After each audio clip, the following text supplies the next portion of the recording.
don't know. Thank you so much, Gooch. All right, it's Izzy from 105.1 The Blaze from Fresno here at Aftershock with Avatar. Thank you so much for joining me, guys. Thank you for joining us. Hi. Now you look like you've sweat a lot of your makeup off. I didn't get to make it to your show because I was in here doing interviews, but I definitely heard you guys. You kicked ass, but you must have to want to get out of your outfits, right? Honest answer, yes. Dishonest answer, no. This is how I look always. Really? You guys never kind of take your little outfits off? You just walk around festivals in normal clothes? Yeah, I'm so rock and roll, I don't even know what day it is, and I just, pass out like this, get up like this, hit the stage, just nothing. You've got good skin for wearing makeup all the time. That's nice. No, I have good makeup to cover up my skin. And you guys were recently in Vegas, weren't you, on your tour a couple days ago or something? That's true, yeah. We were in Vegas. We opened up for Meshuggah there, which was cool because we used to play, or try to play Meshuggah covers in the rehearsal room back in the day. And how you say tried to play. Well, you and Jonas learned the song, and I was pretty. I got as far as I evil strobe. Yeah. Just almost learned the song. Like if Thomas Hake, the drummer from Meshuggah, would come and evaluate how, like it would have been 84% nailed. Oh. Not more. That's generous. That's generous. We were young. And still, being 16, we were pretty fucking good. Oh, did I say something that I cannot say? Don't worry about it. Oh, fucking yeah. I like it. Go ahead, get it out. Get it all out. Fuck, fitta, kuk, röv. Now, are you guys the kind of people that like to get into the Vegas antics, or do you kind of stay away from all the strip clubs and the shows and the drinking? I find that city disgusting. Really? I like the show. I like the people who turn up for the show, but it's so. Here's the thing. Yeah, when the first time we came over here, and there are many movies from the States and TV shows from the States that we get to see and growing up to see, and some stuff live up to expectations and some places don't. Like I found New York to look like it did on TV. And, so that was pretty cool. Right. But also, to be honest, it's because when we're usually there, we also get to do interviews, so people drive us around and we can pretend that we're important because we have access to high floors under skyscrapers and all that. And, totally. And someone else pays for dinner and everything, so we feel important. Lucky you. But, Vegas just, I don't know, it felt tinier, a bit plasticky. Like, I try not to remember the name of the movies, like Honey, I Shrunk the Kids or something like that. And in the sequel, when they instead become big, the kids, they go to Vegas and didn't live up to it. No. Still haven't been there yet, but I'm one of those people that's not dying to get there. You're not missing out. I want to go there and watch the Britney Spears show. Are you a fan of Britney Spears? I actually am, because she has Swedish songwriters, and the songs are pretty well written. Okay, all right, interesting. Yep. Yeah, you think she can sing?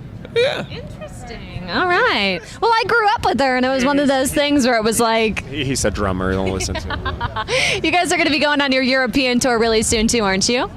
I so much appreciate that you knew that instead of asking what's happening later this year. Right. But yeah, we are doing a headline tour across Europe right after this, basically. We're home for a couple of weeks. Okay.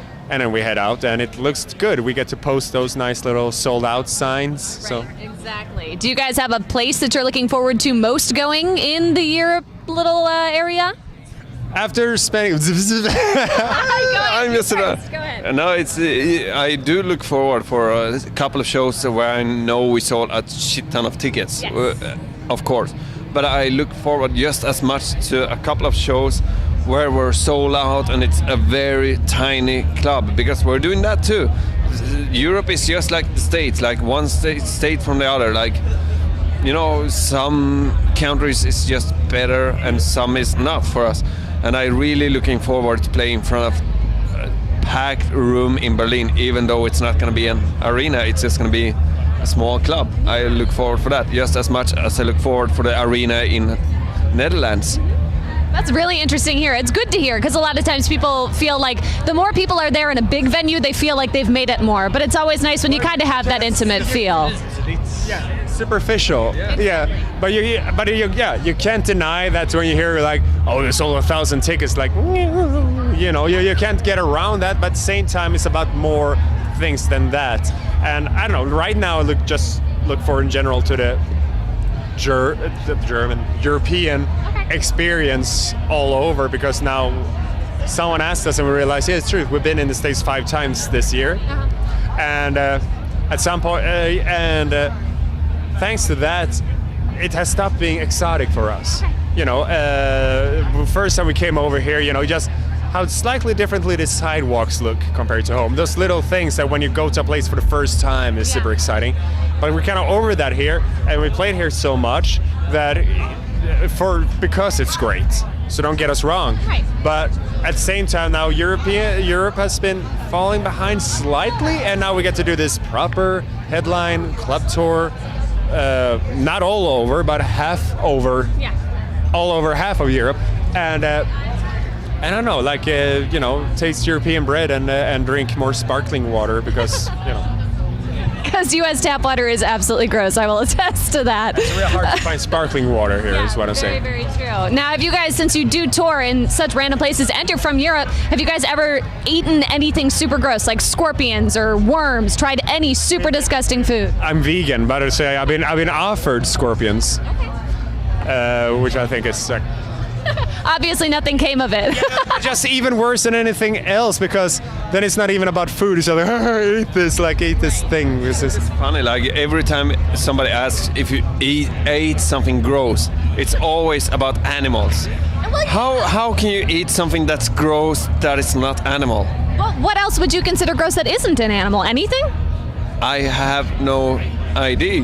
Like it would be the things that comes from an animal. Goat cheese. You hate goat cheese. You hate goat cheese? that is, I should be vegan. I'm just a vegetarian. I should be vegan.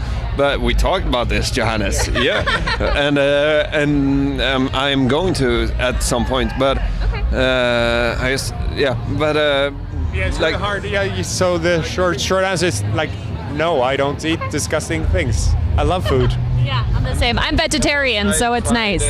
Goat cheese. You're going there. Yes, I know. I'm slowly on my way to veganism. It's a little expensive, in here at least. Out here in California, it's a little expensive, but yeah. It's hard. Definitely a hard thing to change.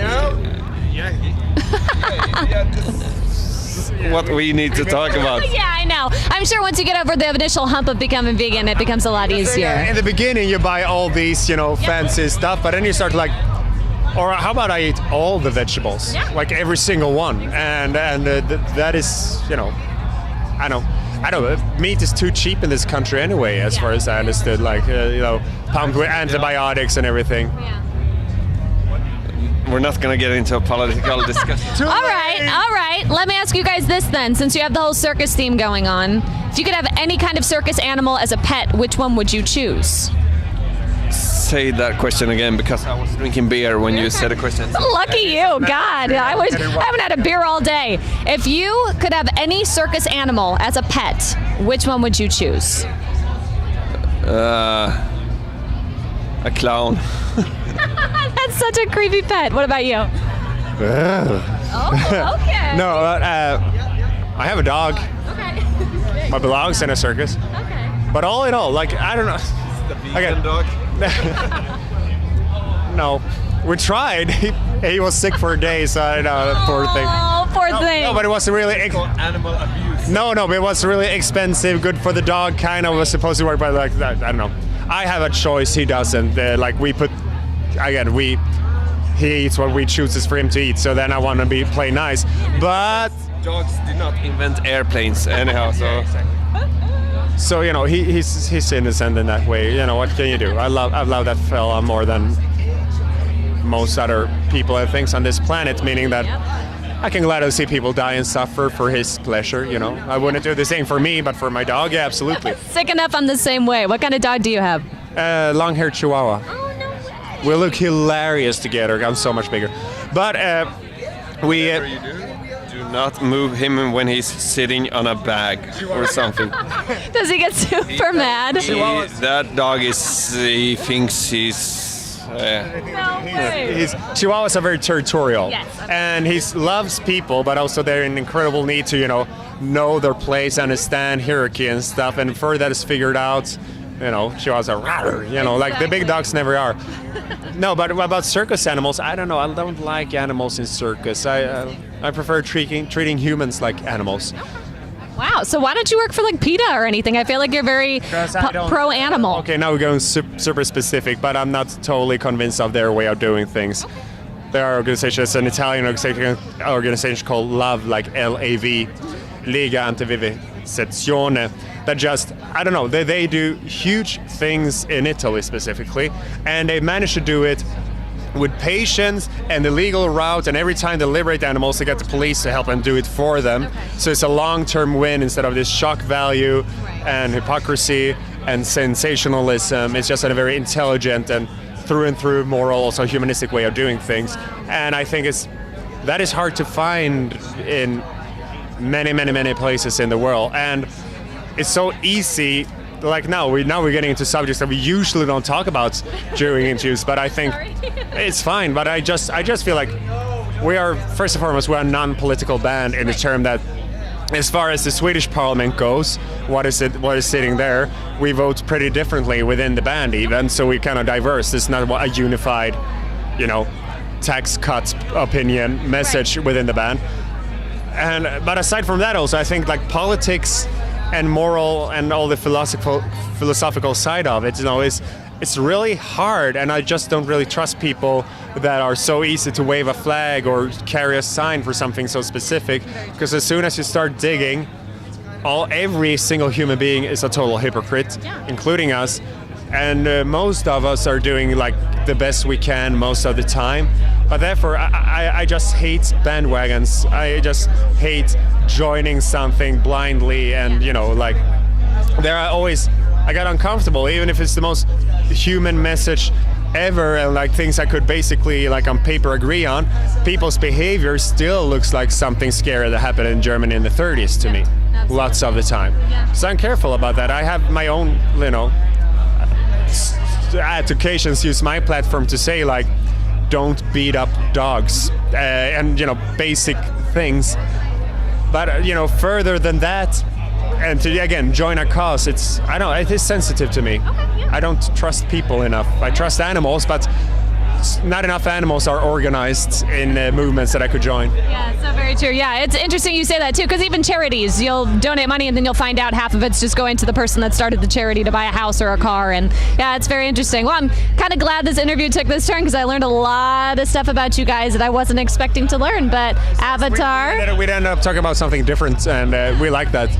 That wakes us up. Avatar, thank you guys so much for talking with me. I appreciate it. It's Izzy for 105.1 The Blaze.